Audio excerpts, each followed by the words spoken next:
It is therefore with great pleasure that we welcome today Philippe Lazzarini, who will discuss the current humanitarian situation in Somalia, the challenges to delivering aid, and opportunities to breaking recurrent cycles of crises in the country. Since the election of Hassan Sheikh Mohamud as president of Somalia in September 2012, a new era of optimism seems to have opened up in the country. A sentiment echoed in this very room by Mr. Nicholas Kay, Special Representative of the Secretary General for Somalia, during an event organized 2 months ago at IPI. This optimism is illustrated by the recent adoption at Brussels, a few days after Mr. Kay's appearance at IPI, of a New Deal compact for transition and stability for Somalia, where $2.7 billion were pledged. Yet, humanitarian needs in Somalia remain huge. Overall, an estimated 3.2 million Somalis are in need, including nearly 900 in need of urgent, life-saving assistance.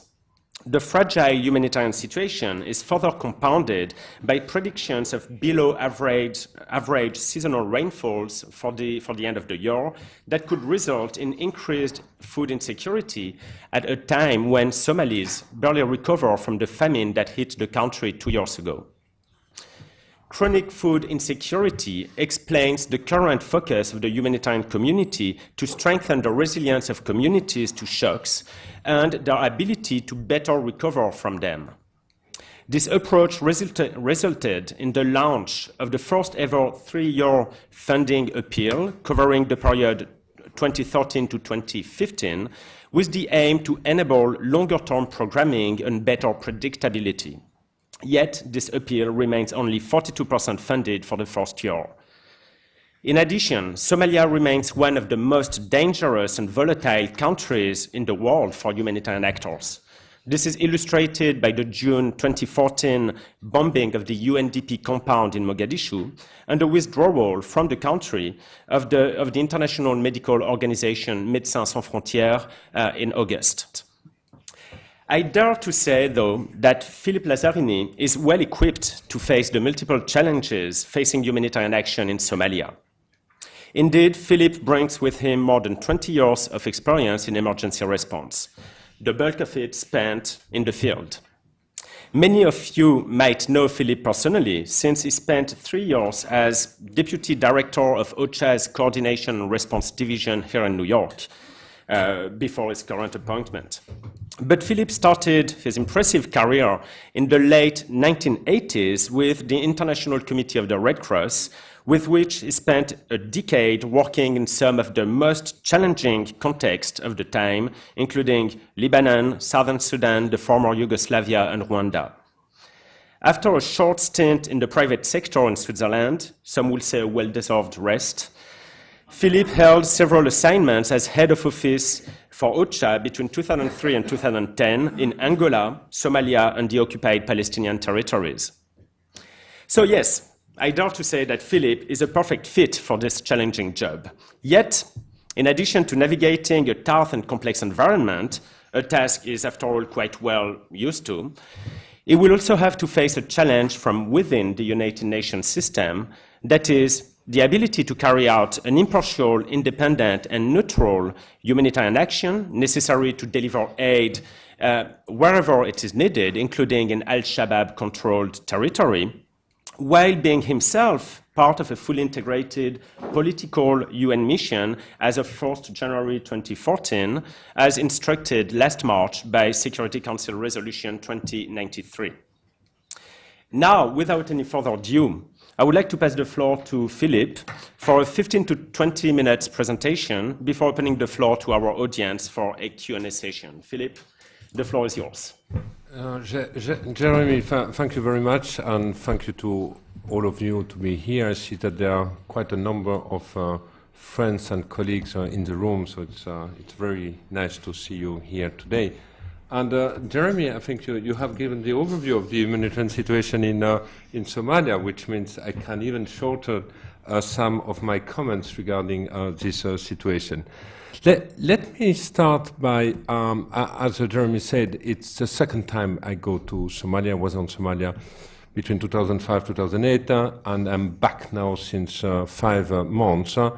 I mean, Mogadishu, I wouldn't say the country, has dramatically changed, I mean, compared to, I would say, a few years ago. Few years ago, I mean, there was almost no one in the city except, I mean, checkpoints everywhere.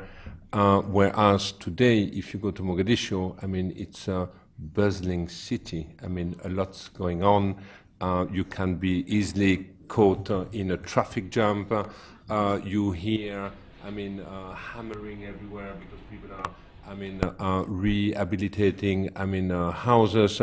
The land and property prices are skyrocketing right now, which is quite obvious since a number of people are back. And I keep telling colleagues we even have, I mean, taxi company now in Mogadishu. The first yellow cab, like in New York, I mean, came 4 months ago. So, I mean, you have this kind of, I would say, visible changes, and you have also a diaspora, I mean, which start to come back in country, not with the families, definitely not, but in country and looking at, I mean, opportunities to invest in Mogadishu.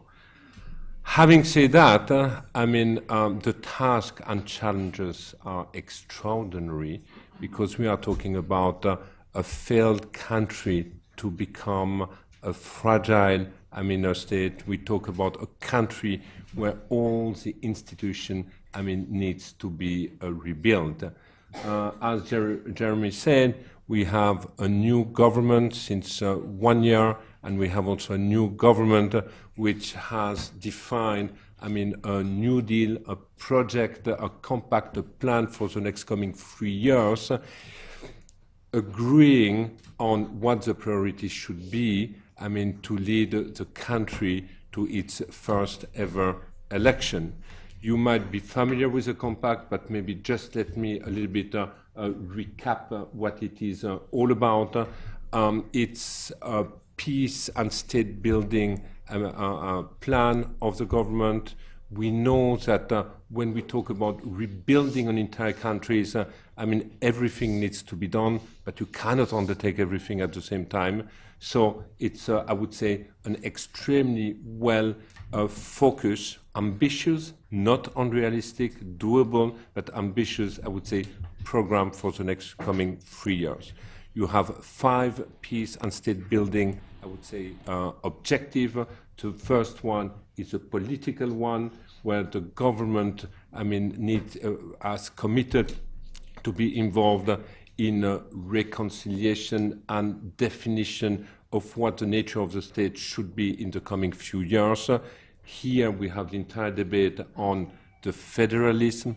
What does it mean in a country like Somalia? What does it mean in terms of relation between the center, Mogadishu, and the region? What does it mean in terms of power sharing and resource sharing? Resource sharing being absolutely key, I mean, for the shape of the future of the country.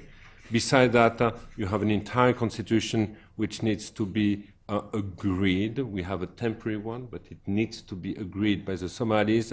And we have also, I mean, the Somalis have also to prepare the first ever election which have ever taken place, I mean, in country. That's the objective politically. Besides that, there have been a lot of discussion about the security sector reform. I won't elaborate unless there are questions, but I think all the latest discussion at the Security Council, the briefing of the Deputy Secretary General has been quite, I would say, self-explanatory on, I mean, the challenges, I mean, the country is confronted with. Besides that, I mean, we have an entire pillar related to governance and access to justice. Everything needs to be built. They have also to define and agree on the future of the judiciary, I mean, in the country. When we talk about rebuilding, the fourth pillar, it's all about, the early recovery and the economic in country. It's a country with 70% of youth, of people under the age of 30, and clearly without job opportunities. There is very little other alternative than to be part of the cycle of violence, in the country. And last but not least, we have the peace and state building on basic social services.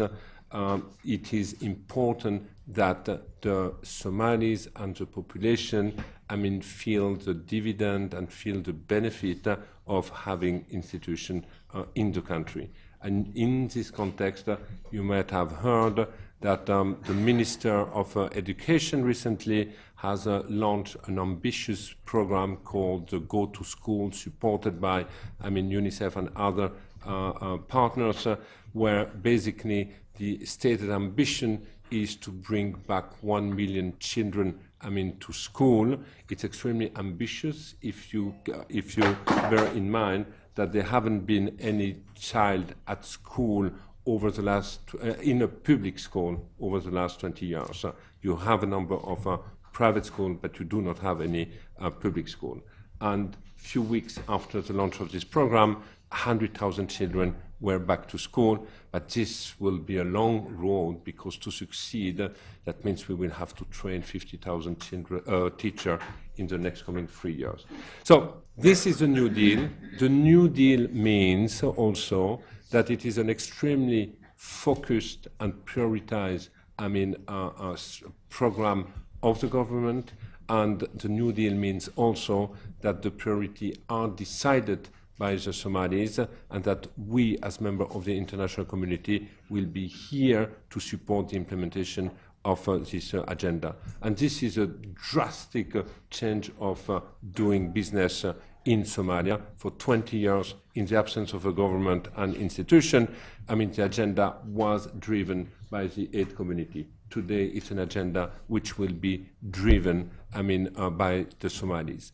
There have been some questions about how inclusive the process has been.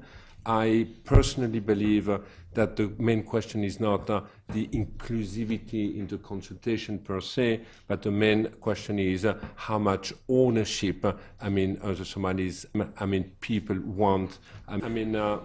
This country has gone through a dramatic, I would say, humanitarian crisis, a shocking famine which has taken place in 2010. Figures were released this year. The figures were talking about more than 500,000 people who died during the famine. Half of them died directly because of the famine, and half of them died, mainly children and mothers, because you have the highest maternal mortality rate, because you have the highest mortality rate among the children below the age of 5 in the sub-Saharan region. So country which starting point is also an abject poverty, and whenever there is a shock, like the one which has taken place, this has been the dramatic consequence. The good news today, 2 years later, is that for the first time for many years, you have less than 1 million people in a state of humanitarian emergency. But the worrying news is that the number of people teetering on the edge of food insecurity has increased from 1.7 to 2.3 million. We will have to closely monitor the situation in the coming months. But what I want to highlight here is that the gain of the last 2 years are reversible gain. And I think the worst nightmare for all of us would be the repeat of a situation which occurred 2 years ago in our country. I'm saying this because many of these people, are living in a rural area, and the rural area, mainly in South Central region, is the most inaccessible one. When we talk about our ability to access people in Somalia, we primarily have access in urban center, but we have very little access in the countryside area. So this is something which will have to be monitored. Related to that, you might have heard also about the issues related to the remittance. There have been some concern recently about this important lifeline for the Somalis. The good news for the time being is that remittances, and especially from the diaspora coming from the UK, will continue in the coming weeks. But it is important that we start to think about what a durable solution should be, because the remittances, based on many studies we did, is the real lifeline of the people. It represents, 70% of an average expense of the Somalis for basic social services. So any disruption, would have important consequence. The country has also to deal with a number of displaced people. We have 1 million displaced people, more or less.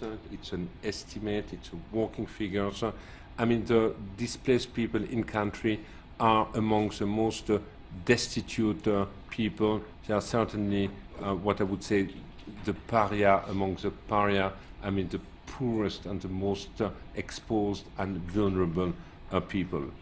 Besides that, the country has also, to deal with about 1 million refugees in the neighboring countries. There have been a lot of questions about are conditions met or not, for a return of the refugees. The simple answer is certainly not, and certainly not for such a number of refugees. However, there are some pockets or some areas where refugees have decided to return. Since the beginning of the year, more than 30,000 have spontaneously decided to do so, and we as the UN are ready to support them. Jérémie, you mentioned also the security. I think the ranking you just shared with us is also self-explanatory of the operational environment where we collectively operate. But I just want to flag here that Mogadishu or Somalia is not a risk-free environment. It's an environment where the risk needs to be managed, where basically based on our duty of care vis-a-vis the staff, all possible mitigating measures are being taken, but there is no real option. If we want the Somalis to succeed, they have to deliver, and to deliver they will need support to deliver, and to get the necessary support we have to be present in country, we have to be with them. There will be, unfortunately, there have been a number of incidents, there might be new incidents, but this is the environment our colleagues have to bear in mind. You were mentioning the MSF withdrawal. I don't know if there is an MSF representative in the room. The conclusion, the decision was not based to a specific event. It was a decision in the making, which was the conclusion of an environment not conducive anymore. For dialogue with the authorities to maintain in an acceptable way the delivery of health services. I think the conclusion of MSM was that the environment is far too permissive and hence not conducive for their activities. It has created a gap, an important gap, which is not yet filled by other partners, and this has also triggered a number of questions we are addressing now to the authorities about what their intentions are in order to make the environment better, but what their intentions are also in order to fill the gap left behind by MSF. You raised also the question about integration. As you said, the decision has been taken. It is an instruction from the Security Council. I would say today, in spirit and in practice, I mean, the integration is already in place.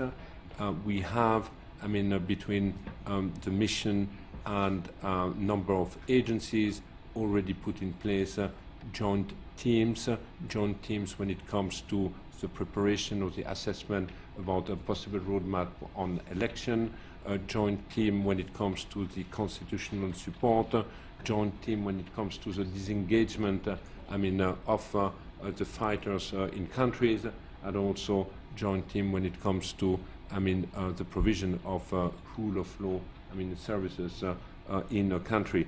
So in practice, there is already a rollout, I mean, of what I would say the integration is all about. Now the question is, to which extent has this or not impacted, I mean, the humanitarian space? It's an important question, I mean, to put on the table. We have to be extremely vigilant. There is also a strong commitment, I mean, from the leadership of the operation in Somalia to make sure that this space be fully preserved. There have been at one point a situation in which there have been question marks. Will this integration, I mean, impact negatively our ability to engage on humanitarian or development activities, which is the case of Somaliland. I think everybody knows that Somaliland for the time being has been reluctant to accept the presence of the mission.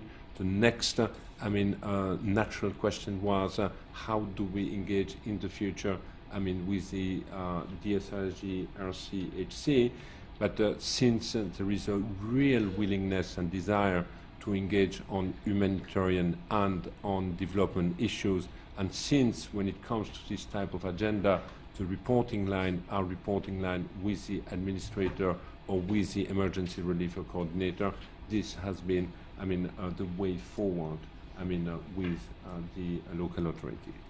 So I just wanted to share, I mean, this overview, but I hope I stayed in the 15 minutes. And Jérémie, back to you. Thank you very much, Philippe, for this good overview of the situation in Somalia. Indeed.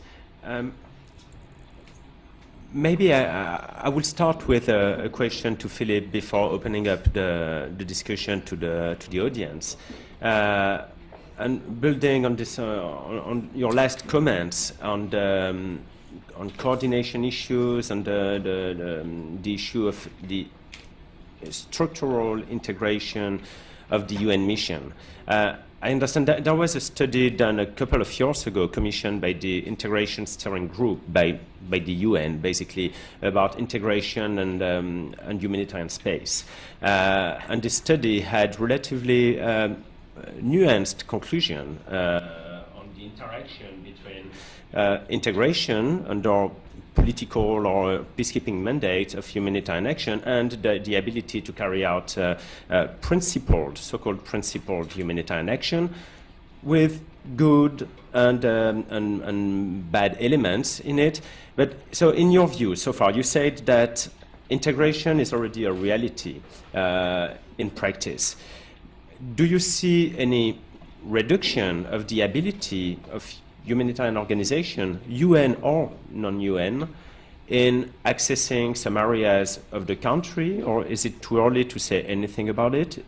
Is there a change of perception from the groups with whom you have to discuss to access these areas, or is it like just does it have no particular impact given the very strong feelings, let's say, by some of these groups toward everything that is international? I mean, the straight answer is there haven't been any impact yet. I think we are all aware about the risk, but there is really a strong commitment, not only from the mission, but I mean, not only from the humanitarian contact team, but also from the mission, that when it comes to humanitarian activities, this will remain completely separate. I'll just give you an example, and during the reconciliation in Kismayo, it was extremely and highly sensitive. No presence of the political mission would have been welcome at the time of, some negotiation. This was also the perfect timing, for the humanitarian coordinator, to go to Kismayo and to assess, what the impact of the fighting which has taken place, a few months ago was. So I would say, for the time being, it remains a very theoretical question. We have to keep it regularly on the table, but we haven't yet been confronted to any type of situation where, because of the integration, it did have a negative impact on the ability of the humanitarian partners to provide assistance or protection. And then a second question on related to the security situation and the withdrawal of Médecins Sans Frontières in August. You mentioned that this withdrawal was motivated not so much by an individual security incident, but rather by an environment that MSF considered not conducive to operate, like a security environment. Not conducive to operate in the country. You also mentioned that it triggered opportunities for you to put some of these issues on the table with the Somali authorities. Did you manage to get some strong commitments due to these discussions with the authorities? And do you see that there are some that it is on the right track, basically, on this front? I think the Somali authority are are very receptive about the argument. They have strongly deplored and were saddened, by the decision. I think they are aware that more needs to be done. I'm not 100% sure that there is always a capacity to do more depending on where we stand.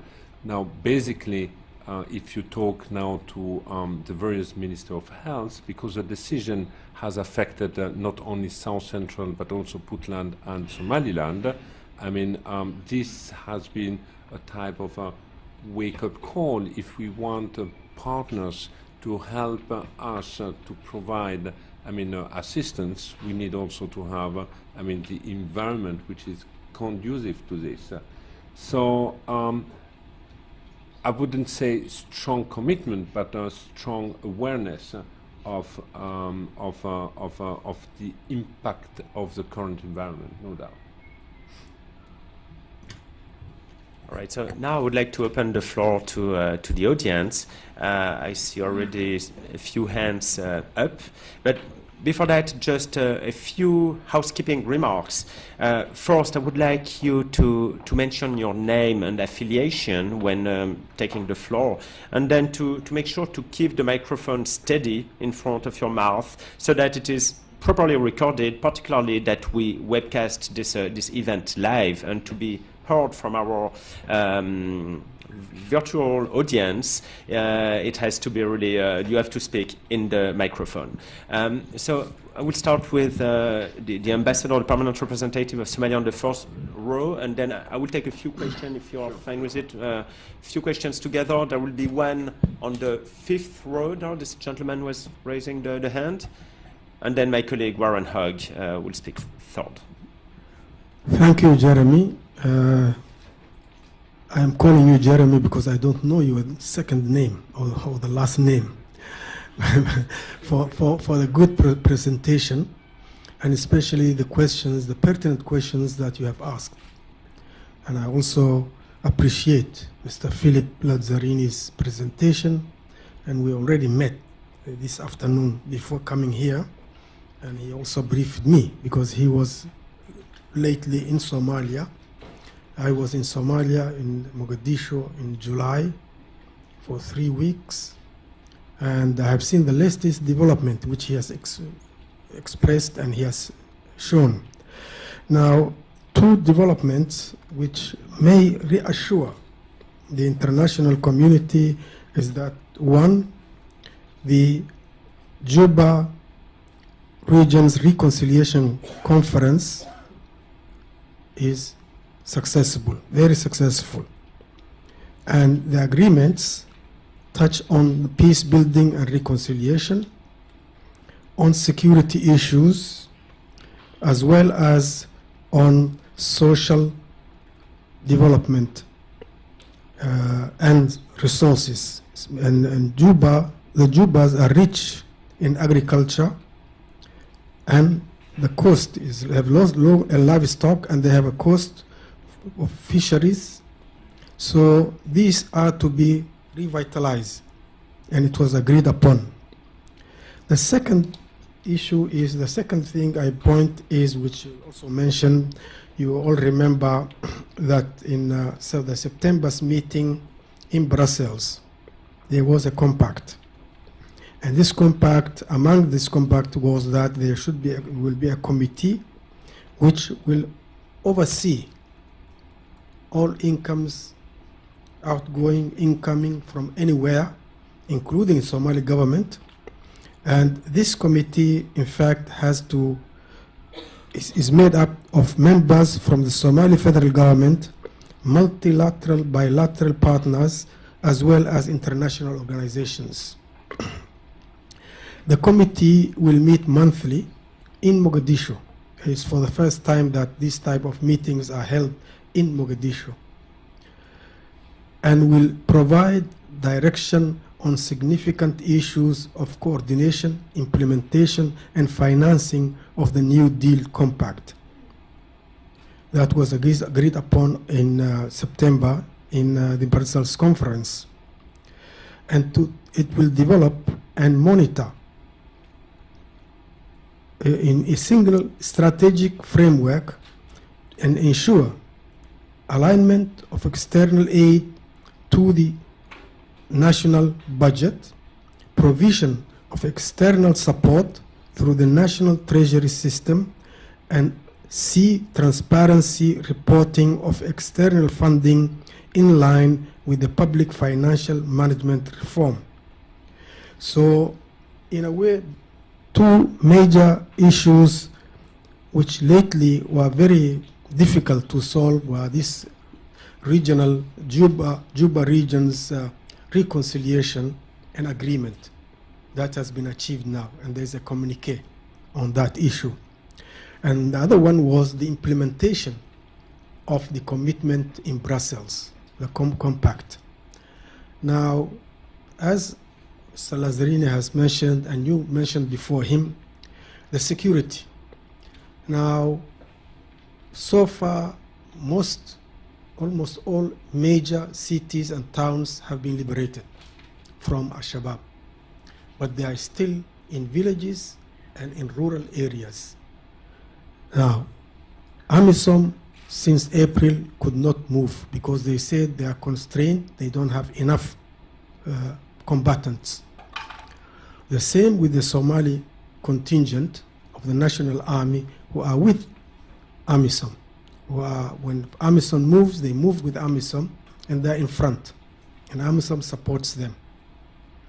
Now, both have realized that first, AMISOM has to be increased. The numbers of AMISOM have to be increased, and it was more or less in the report of the Secretary General and the committee which went there by 7,000 combatants, and also to support and train the Somali contingent that are fighting together with AMISOM with appropriate equipment, supplies of arms and ammunition, so that they can fight much better, and training. And that has been more or less agreed upon. Now, the Security Council, in fact, is now discussing this, and we will see either by end of this week or next week a resolution to that effect, to this, in line with that. I don't know how it will be phrased, but it will come out, and hopefully it will be positive. I have no other questions, but just to support what Lazzarini has said. Thank you very much. I hope next time when he comes back, he will satisfy us. As you know, the fight now is asymmetrical warfare. Shabab has the only means they have is to hit and run. They never face any combatants. So it's difficult unless the Somali army is empowered, and police especially. Wherever is liberated, there should be police and army, Somali armies, because they know the communities, they know their own people, and it's easier to have intelligence in that side. So thank you very much. I'm very satisfied with this. IPI is always good. So far, I'm regular. I'm very regular for in the meetings of whether it concerns Somalia or other subjects. Thank you. Thank you very much, Ambassador, for your additional comments that are very complementary to some of the aspects that Philippe discussed. I'm just jumping before really giving the floor to the audience, and I'm promising that it's coming. I'm just jumping on one issue you mentioned, again, the issue of security and therefore access for humanitarian actors. I would like just to show a map that I printed this morning on OCHA's website that shows basically areas where access is possible and access is restricted or denied in Somalia. And I think it is quite a good visualization of the actual security situation in the country and difficulties for humanitarian access. The areas in black, and I hope everybody can see that, being those where access is virtually denied or extremely restricted. So my question to Philippe would be, we mentioned Al-Shabaab, and we all talk about Al-Shabaab as being the most prominent armed group there. But are there some of those areas where access is also restricted due to other groups and not only Al-Shabaab?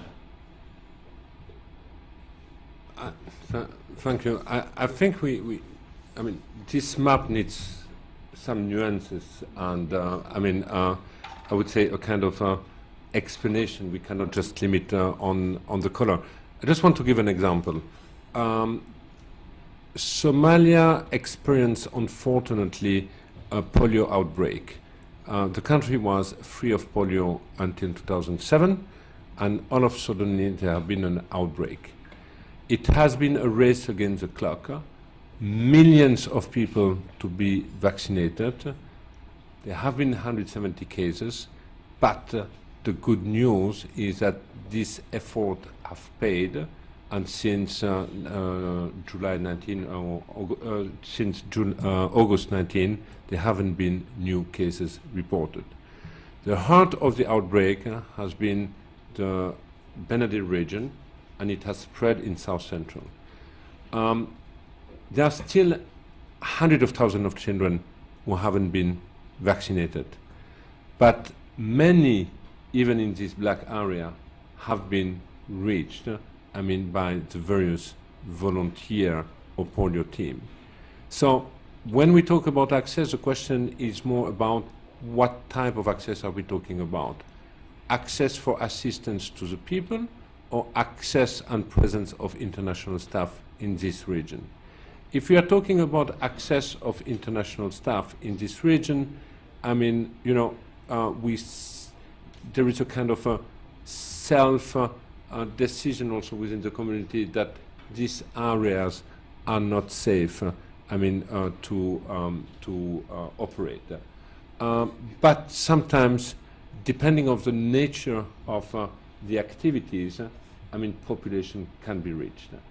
So I promise I will go back with this map and try to find out how we ended, with these colors. It is true to say that primarily in the rural area, in South Central, where you have also millions of people living, access is extraordinary, difficult, whilst at the time of the famine, we have made number of exceptions to bring assistance in this region without real monitoring mechanism.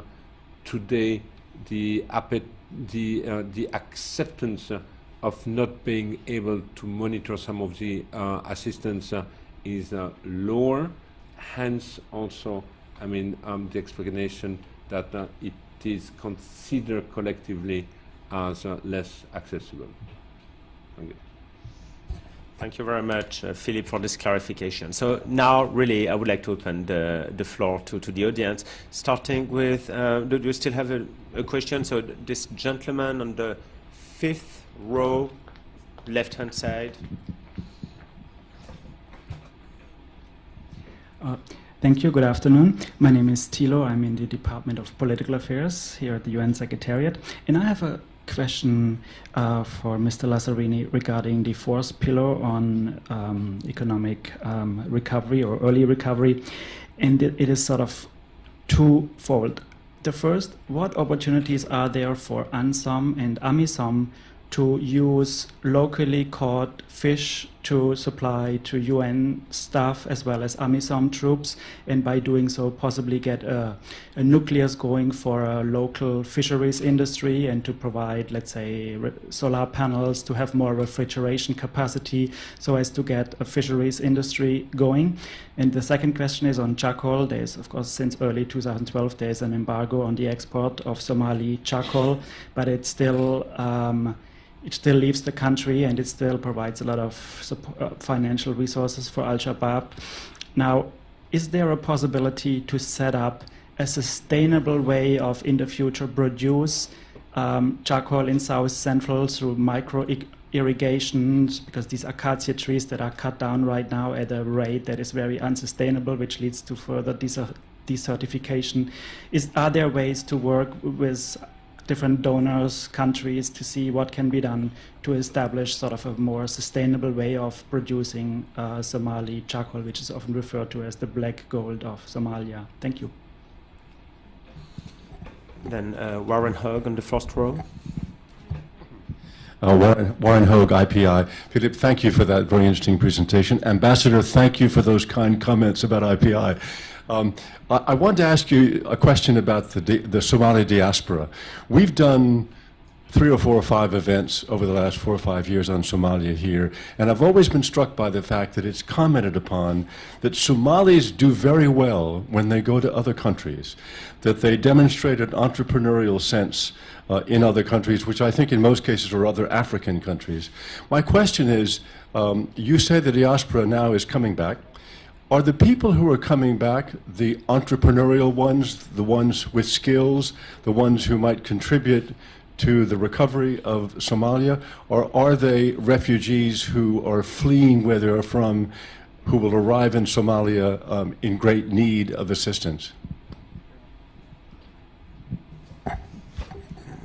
Since I don't see any other hands, yes, there is an additional one. So let's take it's a short question. Rhonda Haubin, and I have a blog at tats.de, which is Die Tageszeitung's website.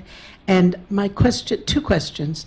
One, the question about why those areas are in black. Is it Al-Shabaab or is it other things as well?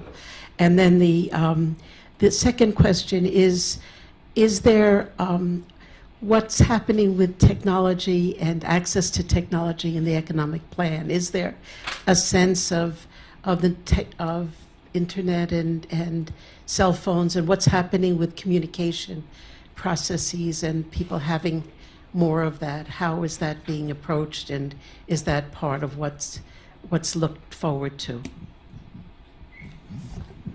Philippe, back to you. I notice a number of other hands, but we'll come back to you later. Philippe? Let me start with the last question. I made the comment yesterday that it is much easier to have a call phone between Mogadishu and Hargeisa on a mobile than between New York and DC. I tried 10 times to call my wife, who was in DC yesterday, and the conversation could not last more than 5 seconds. So yes, in Somalia, I can tell you technologically they are extremely well advanced. It's quite remarkable. They're also very good, with the social media. On the black areas, these are areas which we would say either are under control of the Al-Shabaab or at least under influence of the Al-Shabaab. It does not mean that you have always an administration, but these are areas which are much more exposed, for possible incident. Hence, they are considered as being unsafe because no one can really commit, for you when you operate in this type of region. So I think we have more to look at that way. It's not that all of a sudden you have a checkpoint and an entire other, administration, in control. I would say the people, many of the people who have come back, and here talk mainly about Mogadishu, but also some of the cities, many have come back to look at what the opportunities are.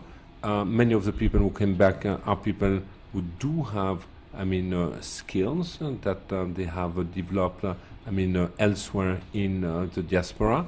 And when we talk about, the dispossessed who have come back in country, you were referring to the refugees. A number have come back, but I would say the number still remains, extremely limited because you do not have, in country, the structure or the services, to support, these people for the time being.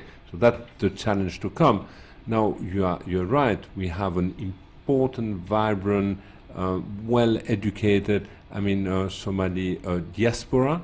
We will have to think and to discuss, with the authorities how, to make the return, in country and the participation to the rebuilding, of the nation more attractive.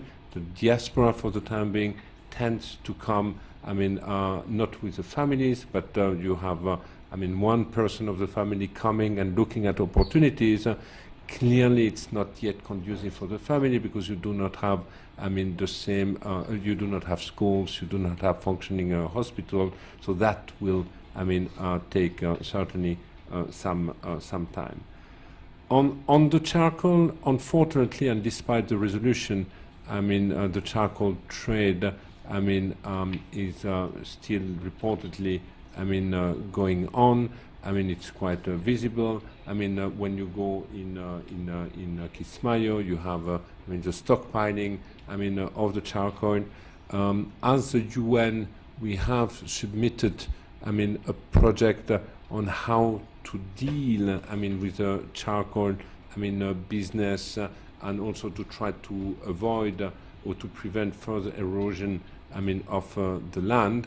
Unfortunately, this project hasn't yet been supported by, I would say, any of the donors, despite the fact that they have requested something to be submitted to them, and despite the fact that it has also the full support, of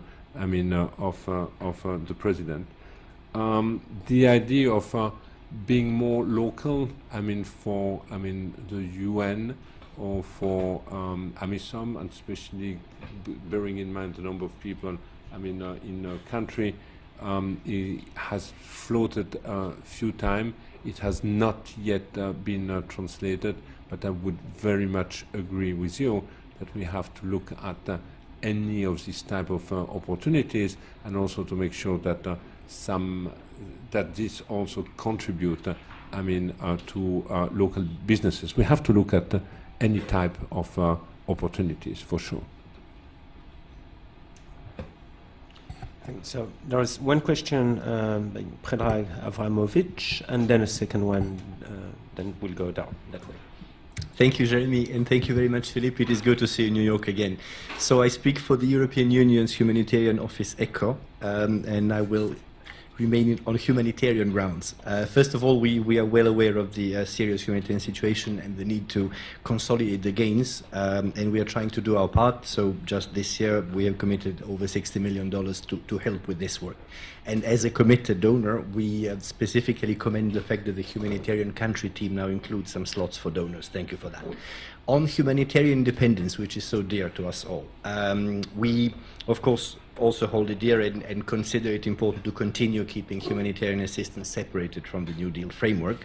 I'm reassured that you are saying that for the moment there is little or no apparent impact of integration on humanitarian work.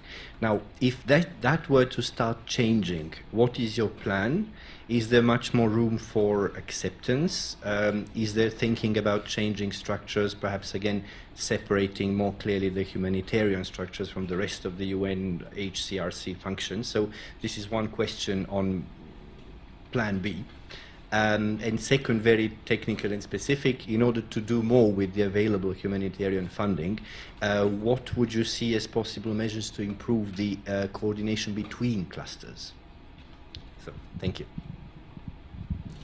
We'll take a second question, the lady on the fourth row. Thank you. My name is Mikiko Sawanishi, working for United Nations Democracy Fund, UNDEF. We are going to start a project in Somalia very soon, working with civil society organization, local civil society organization. Through the negotiation which we had already, we are very much impressed by the commitment, the capacity of local NGO. They're working in the field of women's empowerment in Mogadishu and also Banyan region. You said it's very difficult, but my question is really the capacity and then their commitment of a local civil society organization, how UN system are using to deliver humanitarian and then development services through local civil society organization. Thank you. I also saw a third hand at the back door. Yes. Thank you, Marie-Cher Sharif from the Mission of Belgium. Just as a question regarding the remittances. So due to additional constraint recently, there was a possible suspension of remittances. So could you elaborate a bit more on what you said about possibilities in the forthcoming months to continue the flows of remittances to the Somali populations, if there is a final solution for that, or if it's still to be sorted out? Thank you.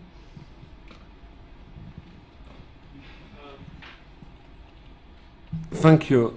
On the first question, there is no plan B.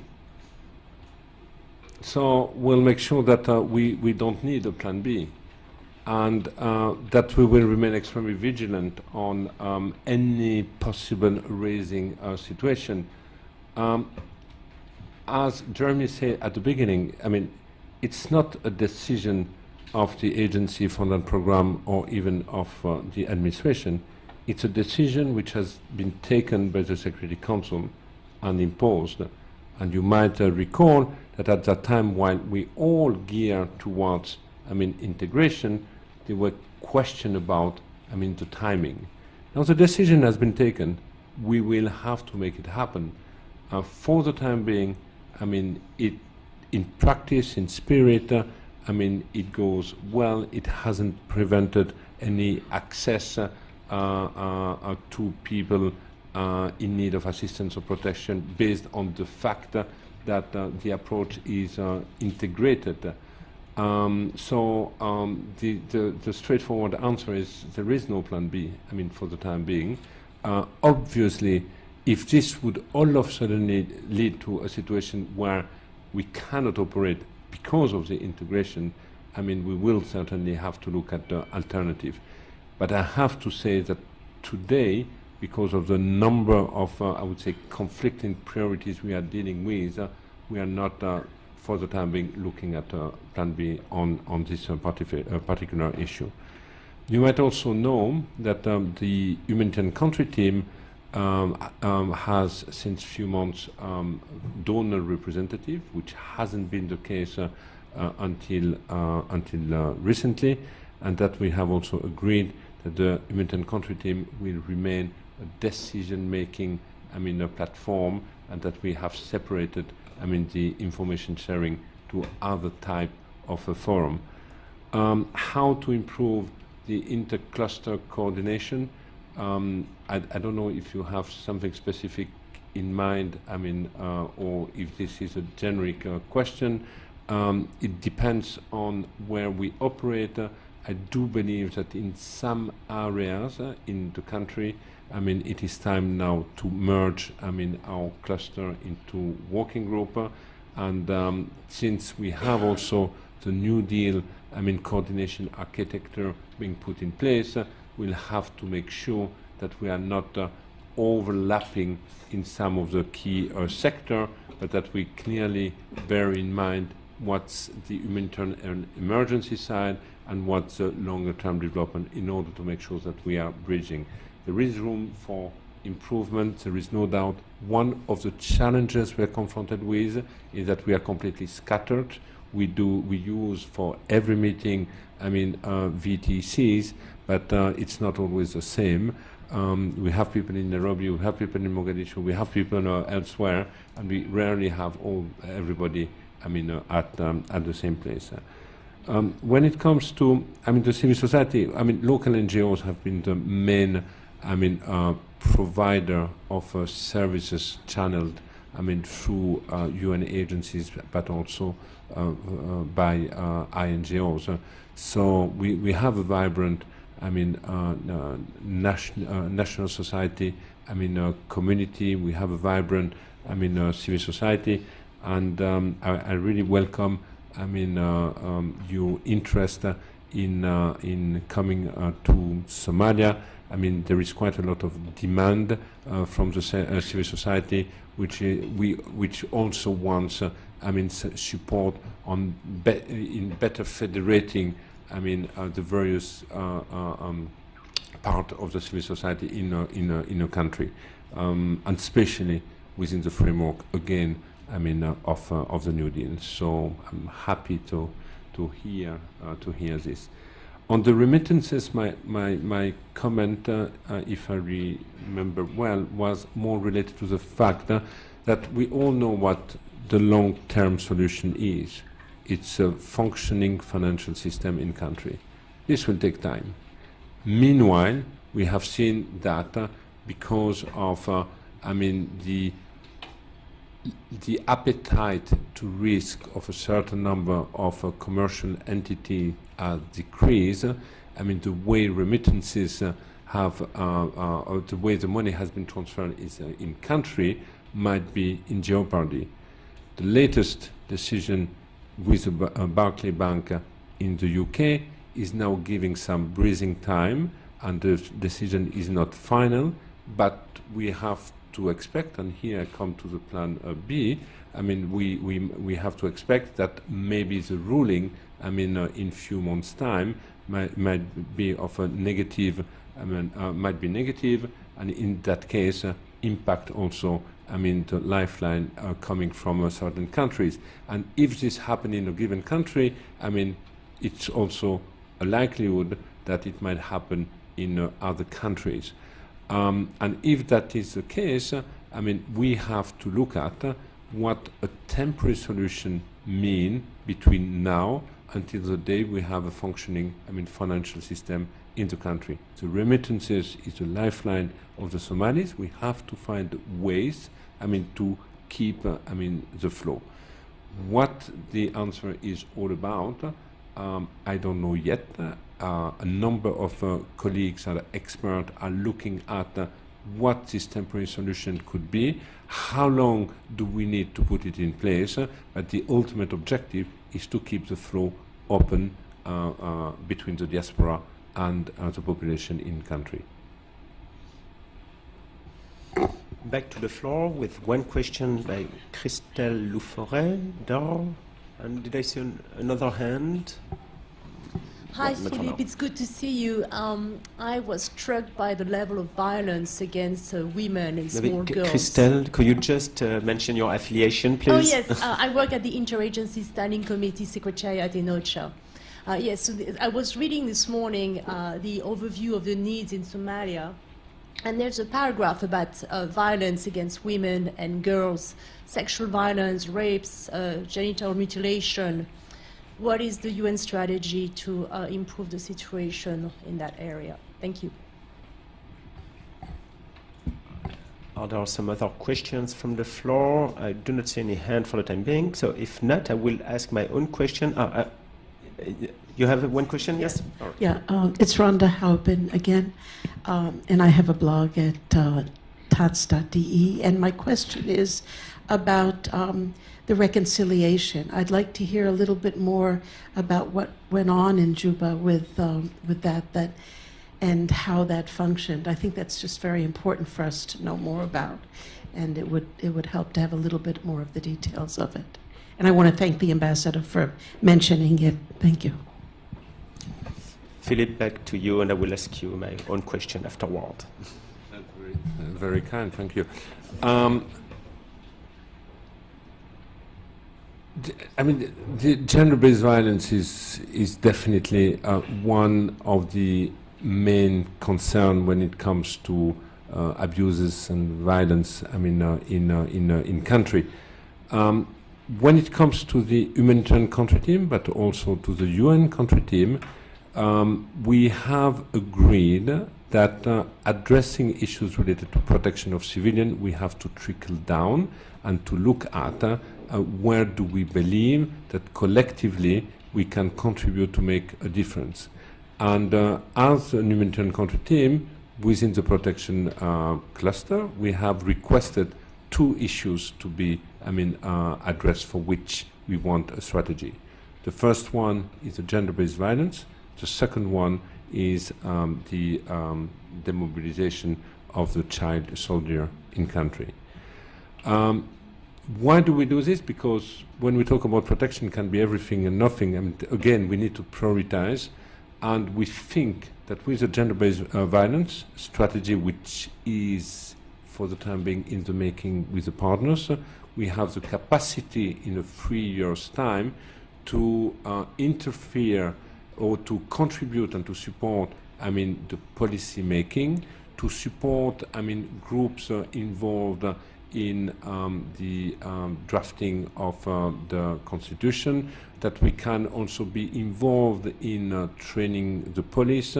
We can also be involved in putting in place a mechanism making perpetrator more accountable, and that we have also the capacity to be involved in providing support to the victim of this type of violence. So basically we are talking about a comprehensive strategy involving the entire, I would say, aid community. It's a long way to go. It's a start. I have to say that during the visit of Jan Eliasson, the government has also, raised the issue of human rights, highlighting what the situation has been for 20 years. An environment of impunity. There is a heavy inheritage, and there is also a willingness to address it, but a call, for capacity and resources to be provided in order to better address issues related to human rights abuses. On the reconciliation, my comment here is that this agreement, which has been signed in Addis, has certainly been an important breakthrough, that even if it is not yet fully implemented, there is now an agreement people can refer to, and even if the road might take some time, it's also an indication that this type of reconciliation can take place, and we have to put it also in the context of, I would say, the discussion and the dialogue, between the center and the region. And in this, I think the Jubaland agreement and the reconciliation this week, because it's just ended a day or 2 days ago, I haven't seen all the detail, but has been a success in itself. So, Philippe, I will ask you my own question, which will give time maybe to some of the participants to think about a final question they might want to ask, as time is running and we are slowly getting to the end of our discussion. My question is about humanitarian coordination, but not so much humanitarian coordination within the established mechanisms, but precisely with some actors who may not take part in the UN coordination system. Let me explain myself a bit. In 2011, during the famine, Somalia was apparently Somalia saw the deployment of a number of Muslim charities, organizations that brought relief, but coming from countries that do not necessarily participate to the established coordination system. And I know that the Organization of Islamic Cooperation played back then an important role in coordinating these actors, but also putting in place a kind of parallel coordination system. So my question is there still such a parallel coordination systems? And if so, what is the level of dialogue to make sure that those different actors, Muslim charities, Western NGOs, everybody working in Somalia and delivering some aid in Somalia are working together, not duplicating themselves, not working cross-current one another?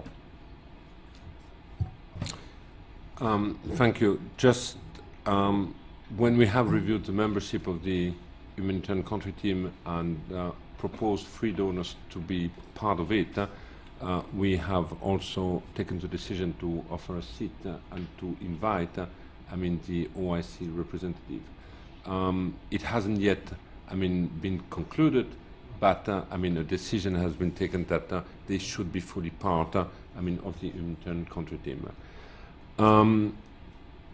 When we ask a cluster lead to tell us, what the needs are, what the gaps are, what the response should be, we expect that in doing the diagnosis in a given sector and understanding what the response is all about, that there is an understanding of which other partner, even if not in the traditional coordination mechanism, is delivering. Because if you do not have this understanding, you will have very little understanding of what the real needs to be covered would be.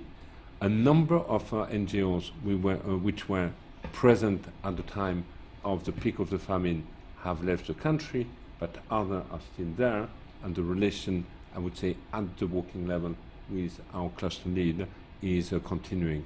Is it formalized, through the 2 coordination mechanisms? Not as much as it has been in 2009, but the working level relation does continue, and strategically, as I said, we are now looking at having, in a more permanent way, the OIC within the HCT, the humanitarian country team. Thank you, Philippe, for this clarification. Any final question or comment? Maybe Ambassador Douale, please. Sorry, I'm.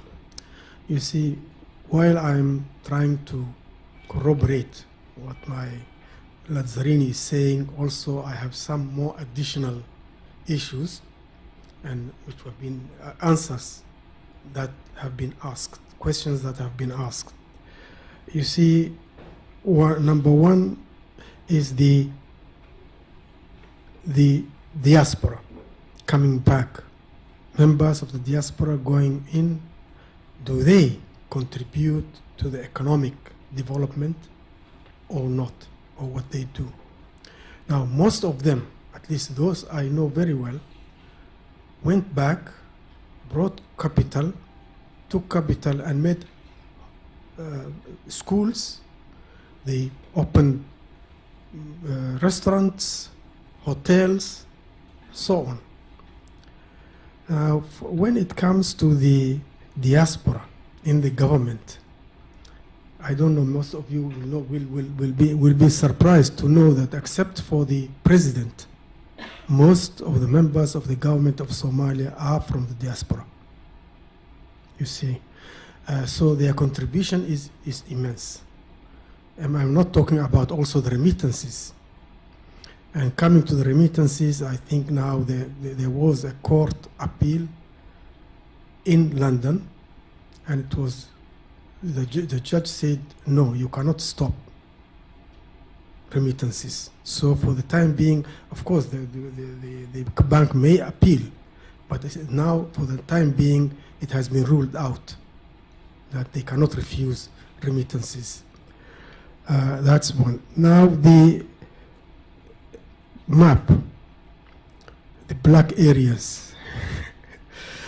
Yes, you see, yeah, exactly. You see some areas are either infested by Al-Shabaab or are, as Lazzarini has mentioned, under the influence, where sometimes they can go back to this place of camps, but they can still influence those areas. However, another factor is that after 25 years nearly of war and so on, all road system has been destroyed. Airports are very few and far in between.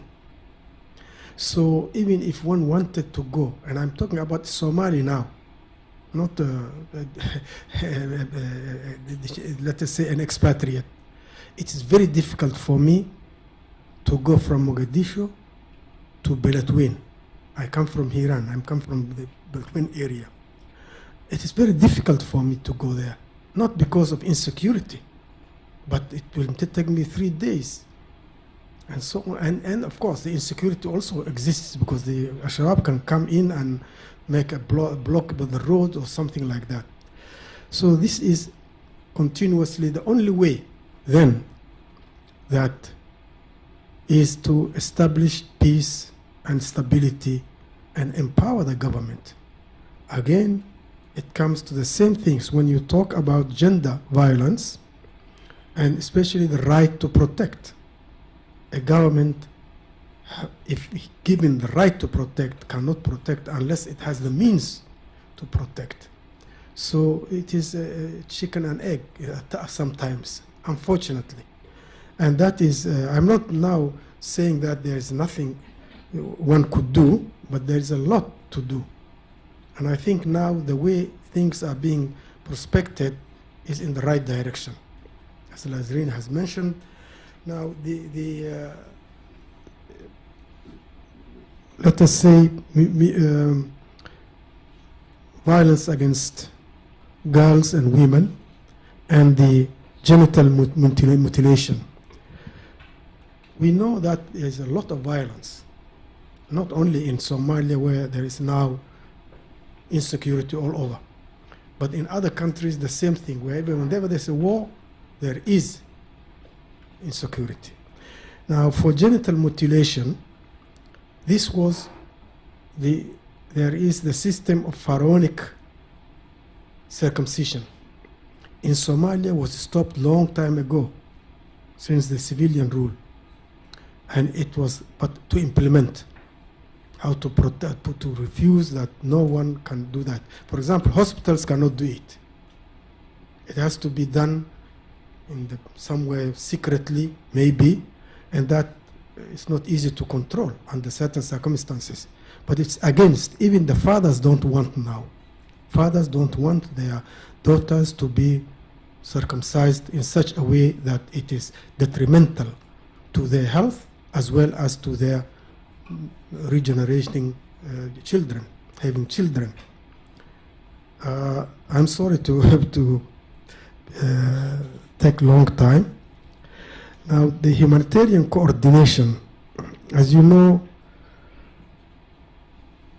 whether it's all NGOs in the first place, where they are from Islamic origin or from other areas.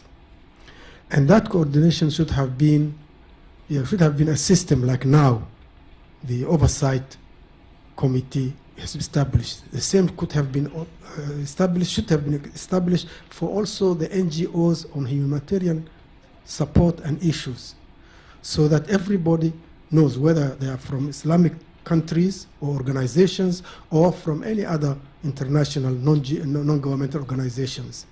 So these are still, you know, the government has a lot of things to do, but it's in the program now, how to best to control not only the financial issues and so on and that, but also to this aspect of humanitarian And now also in the map, the insecurities that I was saying, as Lazzarini has mentioned, Somalis can go anywhere. That's why the volunteers and others could immunize children in most areas. But for a UN staff member to go, I used to be a UN staff member, I know. The UN grading system of security and where not to go and how these are difficult to apply. Even if a UN staff member feels that he is safe enough to go to a certain place, yet the security says no, you cannot move, you cannot go. Well, that's my contribution. Thank you. Thank you very much. Thank you. Thanks to you, Ambassador, for a good reality check too. Well, Philippe, maybe do you have some final comments before we close this session? Do you want to react to some of these elements? Number one, thank you for organizing this session. I think 2014 will be an important year in Somalia. It's a year where there will be a lot of expectation in terms of delivery. The challenges are extraordinary. It's certainly one of these one opportunity of a generation, and I do believe that we have to be committed behind the building of a new nation, which has been a failed state over the 20 years. But I also believe that the Somalis, dream now of a new Somalia, and we certainly have the Somali have certainly started this era, and they deserve our entire support. So, thank you. Thank you very much, Philippe. So maybe the final message here is an implicit one to the donors, right? Wherever they come from every corner of the world. Do not forget Somalia, even though Syria is taking a lot of our attention. Somalia is at a crucial stage, right? I'm building on your final comments. So thank you very much, Philippe, for being with us today. Thank you to everybody who have attended this meeting, and have a nice day.